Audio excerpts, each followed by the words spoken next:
ഒറ്റ നിമിഷം പ്രമോദ്, ഞാൻ വരാം. ഒറ്റ നിമിഷം. ഇപ്പോൾ ശ്രീകുമാരൻ തമ്പി ടെലിഫോൺ ലൈനിൽ ചേരുന്നുണ്ട്. ശ്രീകുമാരൻ തമ്പി, എങ്ങനെയാണ് ഈ നിമിഷത്തെ അങ്ങ് കാണുന്നത്? ഒരു യുഗം അവസാനിച്ചു എന്ന് പറയാം. അദ്ദേഹം ഒരു വ്യക്തിയല്ലായിരുന്നല്ലോ. കാരണം ഒരു മലയാള സാഹിത്യത്തില് ഒരു പ്രസ്ഥാനമായിരുന്നു ശരിക്കും പറഞ്ഞു കഴിഞ്ഞാൽ. അദ്ദേഹത്തെ അനുകരിക്കാനോ അദ്ദേഹത്തെ പോലെ ആകാനോ ആഗ്രഹിക്കാത്ത ഒരു എഴുത്തുകാരനും മലയാളത്തിലില്ല. ഒരു കഴിഞ്ഞ 60-70 വർഷക്കാലം അദ്ദേഹം മലയാള സാഹിത്യത്തെ അടക്കി ഭരിച്ചു എന്ന് പറയാം. കാരണം എല്ലാ രീതികളിലും ഇത്രയധികം വായിക്കപ്പെട്ട ഒരു എഴുത്തുകാരൻ ഇല്ല. എന്നാൽ റീഡബിലിറ്റി മാത്രമല്ല അദ്ദേഹത്തിന്റെ ക്വാളിറ്റി. അദ്ദേഹം വളരെ വളരെ ക്ലാസിക്കൽ ആയിട്ട് എഴുതിയിട്ടുള്ള ആളാണ്. വളരെ വ്യത്യസ്ത രീതികൾ എഴുതിയിട്ടുള്ള ആളാണ്. ഉദാഹരണമായിട്ട് ഇപ്പൊ നാലുകെട്ട് എന്ന നമ്മൾ എല്ലാവരും പറയും നാലുകെട്ടുകാരന്റെ കഥ എന്നൊക്കെ MT വെച്ച് പറയും. നാലുകെട്ട് ഒരു വലിയ ചേഞ്ച് ആയിരുന്നു. പക്ഷെ അത് കഴിഞ്ഞ് അദ്ദേഹം തന്നെ കാലം എഴുതിയത്.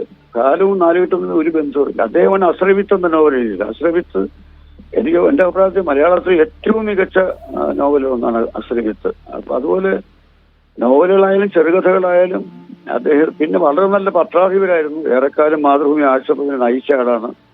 എന്നെപ്പോലുള്ള എഴുത്തുകാർക്ക് ഒരുപാട് പിന്തുണ നൽകിയ ആളാണ്. എന്റെ ആദ്യത്തെ 21 വയസ്സിൽ ഞാൻ എഴുതിയ കഥാസമാഹാരത്തിന് അദ്ദേഹത്തിന്റെ അവതാരിയാണ്. അപ്പൊ ഞങ്ങളൊക്കെ ആരാധകരായിരുന്നു. അങ്ങേറ്റം ഓർമ്മയായ കാലം മുതൽ ഞാൻ അദ്ദേഹത്തിന്റെ ആരാധകനാണ്. അപ്പൊ ഇത്രയധികം ആരാധകരെ കിട്ടിയിട്ടുള്ള ഒരു ആള് MT പോലെ ഒരു സാഹിത്യകാരൻ മലയാളത്തിലുണ്ടെന്ന് തോന്നുന്നത്. അദ്ദേഹം ഒരു കാലഘട്ടത്തെ അടക്കി ഭരിച്ചു എന്ന് പറയും. അതാണ് എന്റെ അഭിപ്രായം.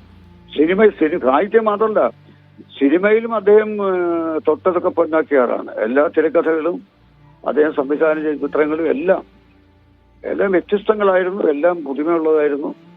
എല്ലാം ജനകീയവുമായിരുന്നു. അതാണ് പ്രധാനം. അദ്ദേഹത്തിന്റെ ഇപ്പൊ നമുക്ക് ആരും കാണാത്ത സിനിമകളല്ല, ജനകീയമായിട്ടുള്ള സിനിമകൾ നല്ല രീതിയിൽ സംവിധാനം ചെയ്യുന്നതാണ് അദ്ദേഹത്തിന്റെ പ്രത്യേകത. അദ്ദേഹം തിരക്കഥകളും വ്യത്യസ്തങ്ങളാണ്. ഇപ്പൊ തിരക്കഥ മലയാളത്തിൽ തിരക്കഥ എന്ന് പറഞ്ഞാൽ MTയുടെ തിരക്കഥ അതിജീവിക്കുന്ന ഒരു തിരക്കഥ മലയാളത്തിൽ ഉണ്ടായിട്ടില്ല. അപ്പൊ അങ്ങനെ എല്ലാം കൊണ്ടും ഒരു മാസ്റ്റർ ക്രാഫ്റ്റ്സ്മാനായിരുന്ന ഒരു മഹാസാഹിത്യകാരനാണ് പോയിരിക്കുന്നത്. അപ്പൊ ഞാൻ പറയുന്നത് എല്ലാവരും, കേരളത്തിലെ എല്ലാവരും ഇപ്പോ മനസ്സുകൊണ്ട് പൊട്ടിക്കരയുന്ന നിമിഷമാണിത്.